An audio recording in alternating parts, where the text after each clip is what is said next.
Hello and welcome to this week's Have I Got News For You, where the debate continues to rage as to whether canned laughter is a good idea or not. Some of you say yes, some say no, but don't worry, the producer is taking it all in his stride. Will we use it this week? Well, as Silvio Berlusconi might say to an 18-year-old female acquaintance, why not suck it and see? In the news this week, the eldest son of the Duke of Ribblesdale finally discovers a way of overcoming his severe allergy to horses.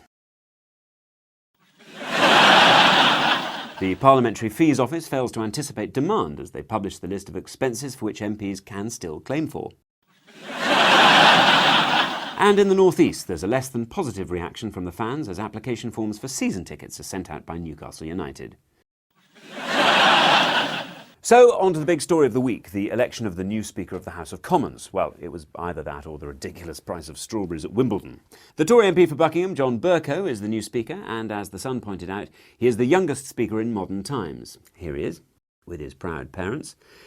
Mr Bercow is disliked by the majority of his own party, having made the journey from being very right-wing to flirting with the Labour Party, so, not that much of a journey then. In his victory speech, Mr Bercow described himself as the clean-up candidate, at which point one Tory MP asked how much he'd charge for a moat. In his victory speech, Mr Bercow referred to his diminutive stature, saying, "I'm only a little chap."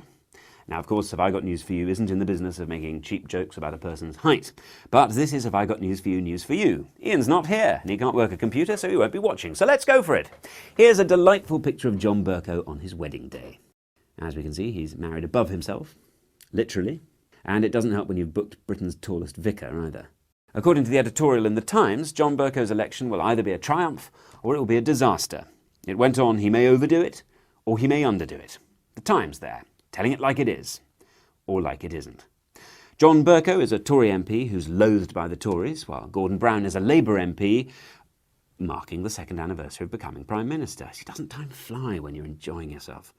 In an exclusive interview with The Guardian, he admitted, "I'm not the greatest communicator, but perhaps he's being too hard on himself." Let's see him in action.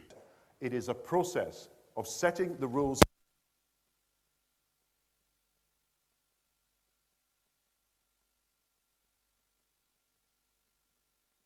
standards that will make the global economy work. Seamless. Nobody noticed a thing. And here's another example of Gordon Brown's exceptional communication skills. Instead, transparency, integrity, responsibility, good housekeeping, cooperation across borders. According to The Guardian, Gordon Brown revealed one possible alternative to a career in politics. "I could walk away tomorrow and become a teacher." Well, I'd be careful if I were you, Gordo. Teaching isn't like politics. If you get stabbed in the back in a school, you've probably actually been stabbed in the back. Let's turn to something rather more thrilling. The return of the missing word challenge first, though, I'm afraid, which gives you the opportunity to provide a funny suggestion for the word that's missing from one of the week's headlines. This week's headline is, "As Wimbledon gets underway, spectators complain that what is spoiling their enjoyment?" The suggestion we hate the least will be revealed in next week's Have I Got News For You. And remember, there's everything to play for, except a prize. And I leave you with news that, after denying claims that he lacks the dignity and gravitas to be the Speaker of the House, the newly elected John Bercow celebrates his victory. At Windsor Rowing Club, there's laughter all round when one visitor to the changing room makes a joke about the cocks being so small. Outside the Top Gear studio, amid feverish excitement, the famous helmet is finally removed to reveal the true identity of the Stig.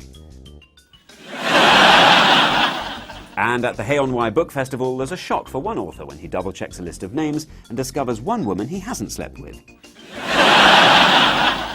Goodbye.